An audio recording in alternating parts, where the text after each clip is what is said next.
ಕೇಳೋ, ಸೊನ್ನೆಯೂ ಕೂಡ ಅಂಕಿ. 0 is a number.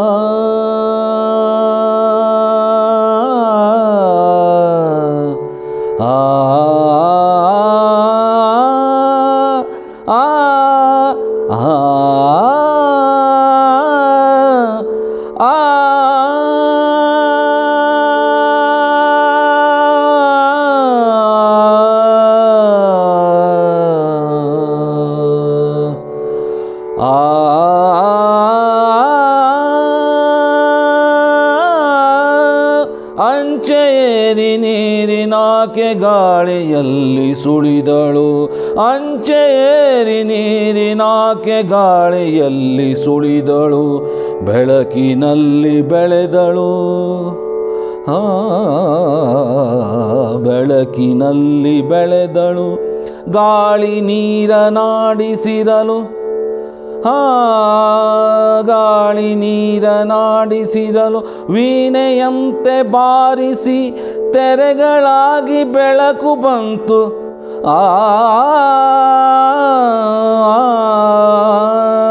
ತೆರೆಗಳಾಗಿ ಬೆಳಕು ಬಂತು, ಕವಿವತಮ ನಿವಾರಿಸಿ, ಕವಿವತಮ ನಿವಾರಿಸಿ, ಅಂಚೆಯೇರಿ ನೀರಿನಾಕೆ ಗಾಳಿಯಲ್ಲಿ ಸುಳಿದಳು, ಅಂಚೆಯೇರಿ ನೀರಿನಾಕೆ ಗಾಳಿಯಲ್ಲಿ ಸುಳಿದಳು, ನೀರಿನುಸಿರೆ ಮೇಲೆ ಹಾರಿ ಬೆಳಕು ಹಕ್ಕಿ ಬೆನ್ನ ಏರಿ, ಬಿಳಿಯ ಮೋಡ ಬೆಳಕಿನಲ್ಲಿ ತೇಲುವಂತೆ ಬಂದಳೋ,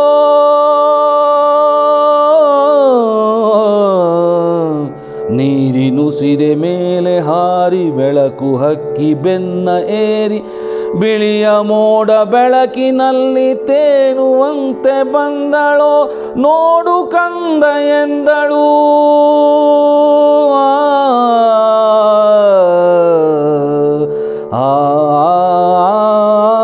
ಅಂಚೆಯೇರಿ ನೀರಿನಾಕೆ ಗಾಳಿಯಲ್ಲಿ ಸುಳಿದಳು, ಅಂಚೆಯೇರಿ ನೀರಿನಾಕೆ ಗಾಳಿಯಲ್ಲಿ ಸುಳಿದಳು, ಆಹಾ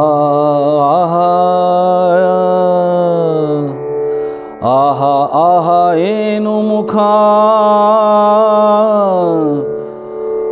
ತುಂಬಿ ಬಂದ ಹಾಗೆ ಸುಖ,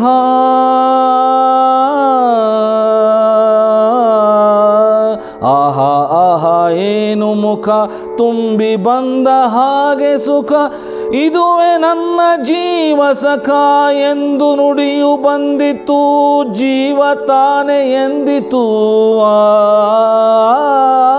ಅಂಚೆಯೇರಿ ನೀರಿನಾಕೆ ಗಾಳಿಯಲ್ಲಿ ಸುಳಿದಳು, ಅಂಚೆಯೇರಿ ನೀರಿನಾಕೆ ಗಾಳಿಯಲ್ಲಿ ಸುಳಿದಳು, ತುಟಿಯ ಮೇಲೆ ಏನು ನಗೆ, ಏನು ಭಾವ ಏನು ಬಗೆ, ತುಟಿಯ ಮೇಲೆ ಏನು ನಗೆ, ಏನು ಭಾವ ಏನು ಬಗೆ, ದಾರಿ ದೀಪ ಇದು ನನಗೆ, ದಾರಿ ದೀಪ ಇದು ನನಗೆ, ಕೊನೆಯವರೆಗೂ ತೋರಿತು, ಅಣುಕಣಕ್ಕೂ ಸೇರಿತು,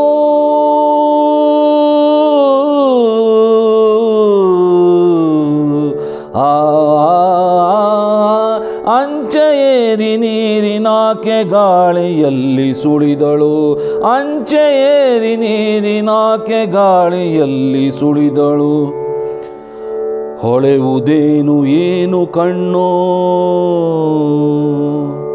ಮಿಡಿದರೊಡೆವ ದ್ರಾಕ್ಷಿ ಹಣ್ಣೋ, ಅದರ ರಸವನುಣ್ಣು ಉಣ್ಣು ಎಂದೆ ಜೀವ ಭಾವಕ್ಕೆ, ಹೊಳೆವುದೇನು ಏನು ಕಣ್ಣು ಮಿಡಿದರೊಡೆವ ದ್ರಾಕ್ಷಿ ಹಣ್ಣು ಅದರ ರಸವ ನುಣ್ಣು ಉಣ್ಣು ಎಂದೆ ಜೀವ ಭಾವಕ್ಕೆ ಅದನ್ನು ಕಂಡ ಜಾವಕ್ಕೆ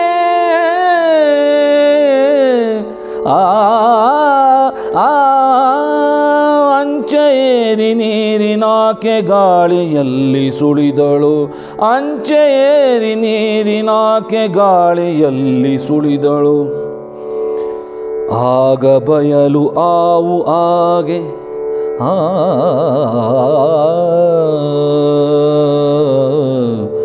ಆಗ ಬಯಲು ಆವು ಆಗೆ ಅದುವೆ ಹಾಲು ಕರೆದ ಹಾಗೆ ಸುತ್ತು ಹಾಲು ಕರೆದಿತು ಗಾಳಿ ಮೇರೆ ಬರೆದಿತು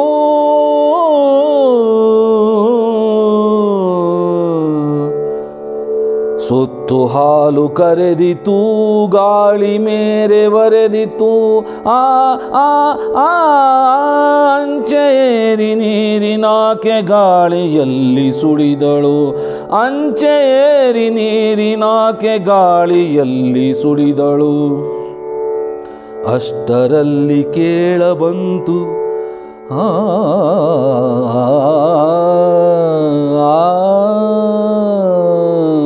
ಅಷ್ಟರಲ್ಲಿ ಕೇಳಬಂತು ನುಡಿಸಿದಂತೆ ಪ್ರಾಣತಂತು ಏರಿದಂತೆ ಇಂಚರ ಆಕೆಗಿರುವ ಆಸರ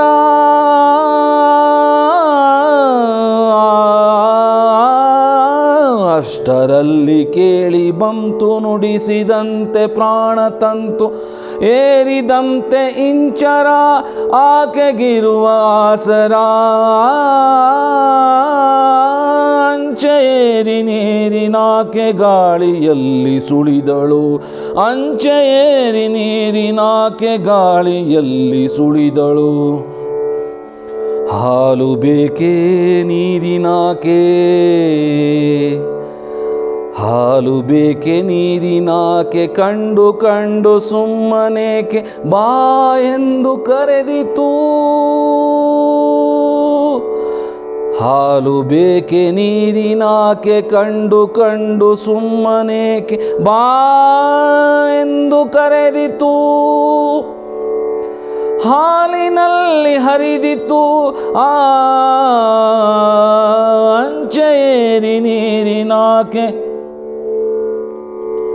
ಅಂಚೆಯೇರಿ ನೀರಿನಾಕೆ ಗಾಳಿಯಲ್ಲಿ ಸುಳಿದಳು ಅಂಚೆಯೇರಿ ನೀರಿನಾಕೆ ಗಾಳಿಯಲ್ಲಿ ಸುಳಿದಳು ಏನು ಸವಿಯೋ ಅದನೆ ಕುಡಿ ನಿನ್ನ ರುಚಿಯ ಹದವ ಹಿಡಿ ಏನು ಸವಿಯೋ ಅದನೆ ಕುಡಿ ನಿನ್ನ ರುಚಿಯ ಹದವ ಹಿಡಿ ನನ್ನಿನೇನು ಕೇಳುವೆ ಆದರೂನು ಹೇಳುವೆ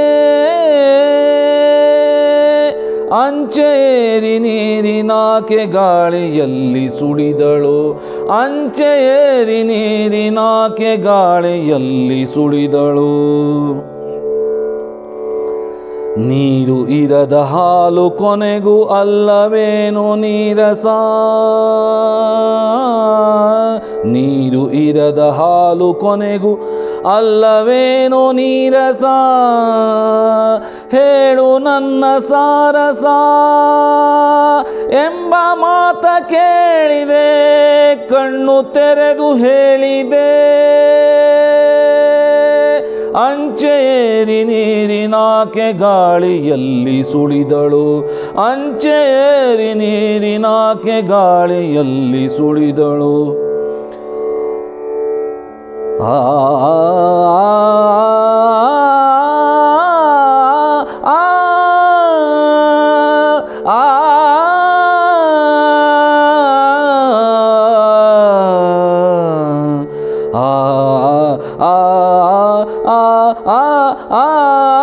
ಅಂಚೆಯೇರಿ ನೀರಿನಾಕೆ ಗಾಳಿಯಲ್ಲಿ ಸುಳಿದಳು ಬೆಳಕಿನಲ್ಲಿ ಬೆಳೆದಳು ಬೆಳಕಿನಲ್ಲಿ ಬೆಳೆದಳು ಬೆಳಕಿನಲ್ಲಿ ಬೆಳೆದಳು ಬೆಳಕಿನಲ್ಲಿ ಬೆಳೆದಳು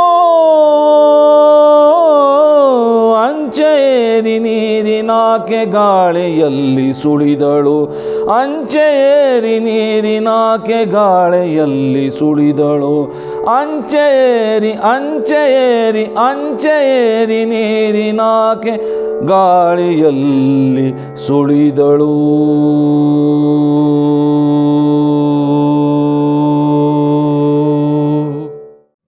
ಬೇಂದ್ರೆಯವರ ಕವಿತೆ ಸರಸ್ವತಿ ಸೂಕ್ತ. ಸರಸ್ವತಿಯನ್ನ ನುಡಿ ಹಾಗೂ ನಾದದ ತಾಯಿಯಾಗಿ ನಾವು ನೋಡ್ತೀವಿ. ಈ ಬ್ರಹ್ಮಾಂಡವು ಸೃಷ್ಟಿಯಾಗಿದ್ದೇ ನಾದದಲ್ಲಿ. ನಾದದಲ್ಲಿ ಹುಟ್ಟಿದ ಜಗ ನಾದದಲ್ಲೇ ಕೊನೆಯಾಗತ್ತೆ. ಶಬ್ದದಿಂದ ಸೃಷ್ಟಿಯಾದ ಜಗತ್ತು ಆ ಶಬ್ದ ಶಕ್ತಿಯನ್ನೇ ಆರಾಧಿಸುವ ಬೆರಗು ಸರಸ್ವತಿ ಸೂಕ್ತ. ಸರಸ್ವತಿಯನ್ನು ನಾವು ನಾದದ ಸಂಗೀತದ ಅಧಿದೇವತೆಯಾಗಿ ಕಾಣ್ತೇವೆ, ಅಕ್ಷರದ ನುಡಿಯ ಅಧಿದೇವತೆಯಾಗಿ ಕಾಣ್ತೇವೆ. ಸರಸ್ವತಿಯ ಒಂದು ಶುಭ್ರ ಚಿತ್ರ ನಮ್ಮೆಲ್ಲ ಕವಿಗಳನ್ನು ಆದಿಯಿಂದಲೂ ಕಾಡಿದೆ. ಕಾವ್ಯಕ್ಕೂ ಕೂಡ ತಾಯಿ ಇವಳು. ಕಾವ್ಯದ ಆದಿಯಲ್ಲಿ ಸರಸ್ವತಿಯನ್ನು ಧ್ಯಾನಿಸುವ, ಸ್ತುತಿಸುವ ಸಂಪ್ರದಾಯವನ್ನು ನಾವು ನೋಡ್ತೇವೆ. ಸರಸ್ವತಿಯ ಚಿತ್ರ, ಅವಳು ಶ್ರುತಿ, ಆದರೆ ಅವಳ ದರ್ಶನ ಹೇಗೆ ನಮಗಾಗತ್ತೆ ಅಂದರೆ, ಅಕ್ಷರಗಳಲ್ಲೇ ಅವಳನ್ನು ದರ್ಶನ ಮಾಡಿಸುವಾಗ ಅವಳು ಶುಭ್ರ ಬಿಳಿಯ ವಸನೆ, ಶುಭ್ರ ಶ್ವೇತ ವಸನೆ. ಅವಳು ನೀರಿನಲ್ಲಿ ತೇಲುವ ಒಂದು ಕಲ್ಪನೆ ಬರ್ತದೆ. ನೀರಿನಲ್ಲಿ ಹಂಸದ ಮೇಲೆ, ಧವಳ ಹಂಸದ ಮೇಲೆ ತೇಲುವ ಸರಸ್ವತಿಯ ಚಿತ್ರವನ್ನು ನಾವು ನೋಡ್ತೀವಿ. ಅಂದರೆ ನೀರಿಗೂ ಮತ್ತು ಸರಸ್ವತಿಗೂ ಒಂದು ಸಂಬಂಧ ಇರುವುದನ್ನು ನಾವು ನೋಡ್ತೀವಿ. ಬೇಂದ್ರೆ ಪಂಚಭೂತಗಳಲ್ಲಿ ಸ್ತ್ರೀಯನ್ನು ಕಾಣ್ತಾರೆ. ನೆಲ, ನೀರು, ಗಾಳಿ, ಅಗ್ನಿ, ಆಕಾಶ, ಈ ಎಲ್ಲ ಪಂಚಭೂತ ತತ್ವಗಳಿಂದ ಸೃಷ್ಟಿಯಾಗಿದೆ ಮತ್ತು ಈ ತತ್ವದಲ್ಲಿ ಅವರು ಹೆಣ್ಣನ್ನೇ ಕಾಣ್ತಾರೆ. ಅದರಲ್ಲೂ ಜಲತತ್ವದಲ್ಲಿ ಹೆಣ್ಣಾಗಿ ಅವರು ಈ ಸೃಷ್ಟಿಯನ್ನು ಕಂಡಿರುವ ಅನೇಕ ಪದ್ಯಗಳಿವೆ. ಗಂಗಾವತರಣ ಉದಾಹರಣೆಗೆ. ಸರಸ್ವತಿ ಸೂಕ್ತದಲ್ಲೂ ನಾವು ಅದನ್ನೇ ನೋಡ್ತೇವೆ. ಇಲ್ಲಿ ನೀರೆಯೂ ಹೌದು. ನಾದ ಅಂದಾಗ ಪ್ರಕೃತಿಯಲ್ಲಿ ನಾದ ಸಹಜವಾಗಿ ಇದೆ. ನಾವು ಅನಾಹತ ನಾದದ ಬಗ್ಗೆ ಮಾತಾಡ್ತೀವಿ. ಇಡೀ ಬ್ರಹ್ಮಾಂಡವನ್ನು ಓಂಕಾರದ ಅನಾಹತ ನಾದ ಸುತ್ತುವರೆದಿದೆ, ಆದರೆ ನಾವು ಅದನ್ನು ಕೇಳಲಾರೆವು. ನಮ್ಮ ಕಿವಿಗೆ ಆ ಶಕ್ತಿ ಇಲ್ಲ. ಯೋಗಿಗಳು ಮಾತ್ರ ಕೇಳಬಲ್ಲ ಸೂಕ್ಷ್ಮವಾದ ನಾದ ಇದು.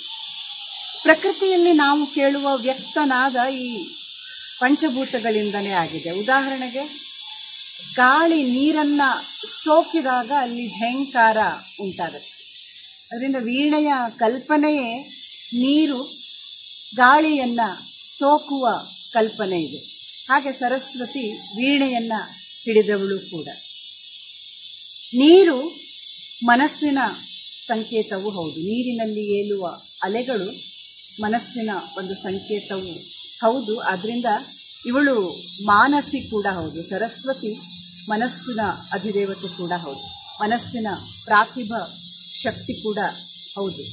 ಹಾಗೆ ನೀರಿನಲ್ಲಿ ಅಂಚೆಯ ಮೇಲೆ, ಅಂದರೆ ಹಂಸೆಯ ಮೇಲೆ ತೇಲುವ ಸರಸ್ವತಿ ಇವಳು.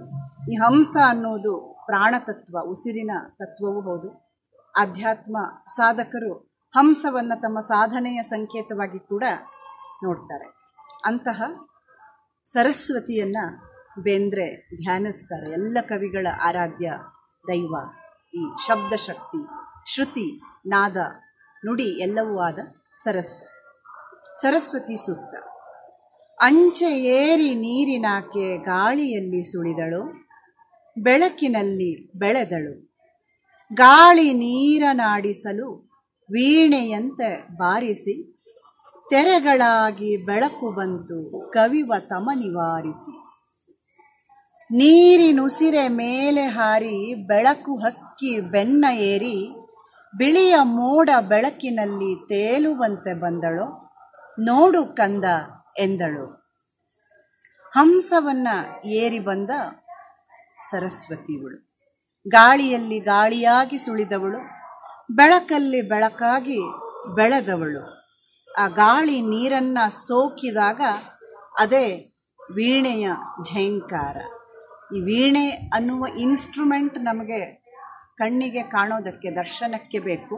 ಆದರೆ ಸಮಸ್ತ ಸೃಷ್ಟಿಯೇ ವೀಣೆಯಾಗಿ ಝೇಂಕರಿಸ್ತಾ ಇರುವ ಆ ನಾದದ ಅನುಭೂತಿಯನ್ನು, ಅವ್ಯಕ್ತವಾದ ಅನುಭೂತಿಯನ್ನು, ಅನಾಹತ ನಾದದ ಪರಿಯನ್ನು ಈ ಕವಿತೆ ಕಟ್ಟಿಕೊಡ್ತದೆ. ಅವಳು ಬೆಳಕಿನ ತೆರೆಗಳಂತೆ ಬಂದವಳು. ನೀರಿನ ತೆರೆಯನ್ನು ನಾವು ಕಾಣ್ತೀವಿ, ಆದರೆ ಬೆಳಕಿಗೂ ಒಂದು ಕಂಪನ ಇದೆ, ಬೆಳಕಿನ ತೆರೆ ಇದೆ. ಆ ಬೆಳಕಿನ ತೆರೆಯಂತೆ ಬಂದು ಮನಕ್ಕೆ ಕವಿದ ಕತ್ತಲ ತೆರೆಯನ್ನು ಸರಿಸಿದ ದೇವಿಯವಳು, ತಾಯಿಯವಳು. ಅದರಿಂದಲೇ ಅವಳು ಜ್ಞಾನದಾತೆ ಸರಸ್ವತಿ. ಇಲ್ಲೊಂದು ಸುಂದರವಾದ ಕಲ್ಪನೆ ಬರ್ತದೆ. ನೀರಿನ ಉಸಿರೇ ಮೇಲೆ ಹಾರಿ ಬೆಳಕೆನ್ನುವ ಹಕ್ಕಿಯ ಬೆನ್ನ ಏರಿ ಅದು ಚಲಿಸ್ತಾ ಇದೆ. ನೀರು ಮತ್ತು ಬೆಳಕು, ಇಲ್ಲಿ ಬೆಳಕು ಹಕ್ಕಿ, ನೀರು ಉಸಿರು. ಆ ಉಸಿರು ಬೆಳಕಿನ ಬೆನ್ನೇರಿ ಹೊರಟಿದೆ. ಇದೊಂದು ಕಲ್ಪನಾ ವಿಲಾಸ ಬೇಂದ್ರೆಯವರು. ಆ ಬಿಳಿಯ ಮೋಡದ ಬೆಳಕಿನಲ್ಲಿ ತೇಲುತ್ತಾ ಈ ಶುಭ್ರ ವಸನೆ ಸರಸ್ವತಿ ಬರ್ತಾ ಇರುವ ಆ ಒಂದು ಚಿತ್ರವನ್ನು ಈ ಕವಿತೆ ಕಟ್ಟಿಕೊಡ್ತದೆ. ಒಂದು ಚಿತ್ರಕ ಶಕ್ತಿ ಈ ಕವಿತೆಯ ಜೀವಾಳವಾಗಿರೋದನ್ನು ನೋಡ್ತೀವಿ. ಹಾಗೆ ಬಂದವಳು ನೋಡು ಕಂದ ನನ್ನನ್ನು ಅಂತ ದರ್ಶನಕ್ಕೆ ಎಳಿಸ್ತಾಳೆ. ದರ್ಶನದ ಹಸಿವನ್ನು ಮಗುವಿನಲ್ಲಿ ಬಿತ್ತುತ್ತಾಳೆ.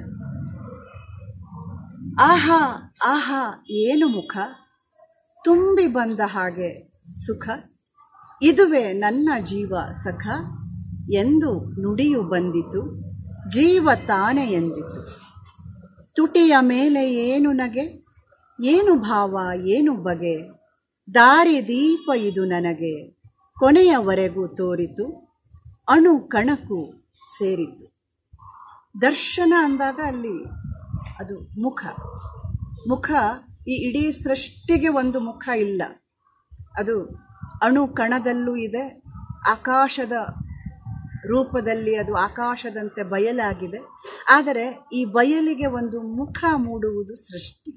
ಆ ಮುಖ ಶರೀರದ ಸೌಷ್ಠವ ಮೂಡುವುದು ಸೌಂದರ್ಯ. ಇಲ್ಲಿ ಸರಸ್ವತಿಯ ಸೌಂದರ್ಯವನ್ನು ಕವಿಯಾಗಿ ಬೇಂದ್ರೆ ಹೇಳ್ತಾರೆ. ಆಹಾ ಆಹಾ ಏನು ಮುಖ, ತುಂಬಿ ಬಂದ ಹಾಗೆ ಸುಖ. ಆ ನೋಟದಲ್ಲಿಯೇ ಇಡೀ ಮನಸ್ಸು ತುಂಬಿ ಬರ್ತದೆ. ಆ ಆನಂದ ಮನಸ್ಸಿನಲ್ಲಿ ತುಂಬಿಕೊಳ್ತದೆ. ನಾವು ಪೂರ್ಣತೆಯನ್ನು ಅನುಭವಿಸ್ತೀವಿ. ಇದುವೇ ನನ್ನ ಜೀವ ಸಖ ಎಂದು ನುಡಿಯು ಬಂದಿತು. ನಿನ್ನ ಮುಖದ ದರ್ಶನದಿಂದಲೇ ನನ್ನಲ್ಲಿ ನುಡಿ ಉದ್ಭವಿಸಿತು, ಮಾತು ಉದ್ಭವಿಸಿತು, ಕಾವ್ಯ ಜಿನುಗಿತು, ಜೀವ ತಾನೇ ಎಂದಿತು. ಅದೇ ನಿನ್ನ ಮುಖ ದರ್ಶನವೇ, ನಿನ್ನ ನೋಟದ ಸುಖವೇ, ನೋಟದ ಅನುಭೂತಿಯೇ ನನ್ನ ಜೀವ ಎಂದು ಆ ತಾಯಿಯನ್ನು ಅವರು ಆರಾಧಿಸ್ತಾರೆ. ತುಟಿಯ ಮೇಲೆ ಏನು ನಗೆ, ಆ ನಿನ್ನ ನಗೆಯ ದಿವ್ಯತೆ ಇದೆಯಲ್ಲ, ಅದೇ ನನಗೆ ದಾರಿ ದೀಪ, ಕೊನೆಯವರೆಗೂ ದಾರಿ ತೋರಿಸುವ ದೀಪ ಇದು.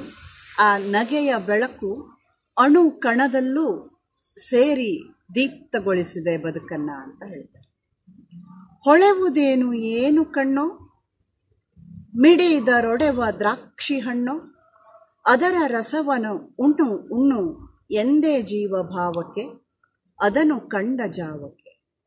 ಆ ಮುಖದಲ್ಲಿ ನಿನ್ನ ಹೊಳೆಯುವ ಕಣ್ಣುಗಳು, ಅದರ ಉಜ್ವಲ ಸೌಂದರ್ಯ, ಅದರ ಸೂಕ್ಷ್ಮತೆ ಹೇಗಿದೆ ಅಂದರೆ ಅದು ಮಿಡಿದರೆ ಒಡೆಯುವ ದ್ರಾಕ್ಷಿ ಹಣ್ಣಿನ ಹಾಗೆ ಇದೆ.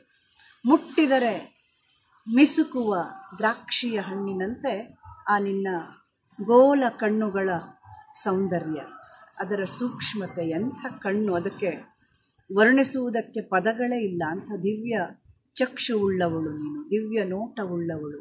ಆ ನೋಟದ ರಸವನ್ನು ನಾನು ಸ್ವೀಕರಿಸಬೇಕು, ಅದೇ ನನ್ನ ಕಾವ್ಯವಾಗಿ ಮೂಡಬೇಕು, ಅದೇ ನನ್ನಲ್ಲಿ ಜ್ಞಾನವಾಗಿ ಹೊಳೆಯಬೇಕು, ಅದೇ ಸ್ಫೂರ್ತಿಯಾಗಿ ಮಿಡಿಯಬೇಕು. ನಿನ್ನ ದರ್ಶನಕ್ಕೆ, ದರ್ಶನ ಮಾತ್ರಕ್ಕೆ, ಆ ಶ್ರುತಿಯ ಅನುಭೂತಿ ಮಾತ್ರಕ್ಕೆ ಮನುಷ್ಯನನ್ನು ಇಷ್ಟೊಂದು ದಿವ್ಯಗೊಳಿಸುವ, ಪ್ರತಿಭಾಪೂರ್ಣಗೊಳಿಸುವ ಶಕ್ತಿ ಇದೆ.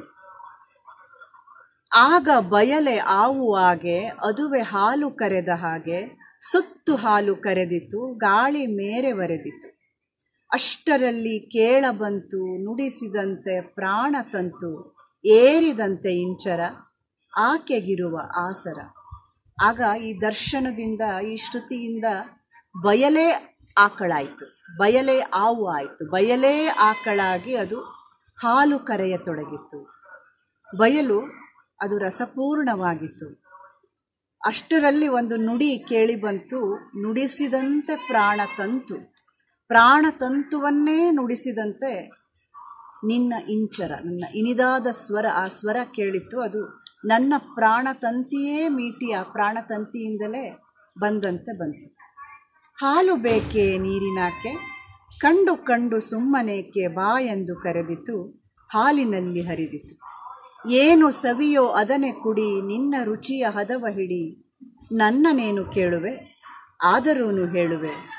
ನೀರು ಇರದ ಹಾಲು ಕೊನೆಗೂ ಅಲ್ಲವೇನೋ ನೀರಸ, ಹೇಳು ನನ್ನ ಸಾರಸ ಎಂಬ ಮಾತ ಕೇಳಿದೆ, ಕಣ್ಣು ತೆರೆದು ಹೇಳಿದೆ.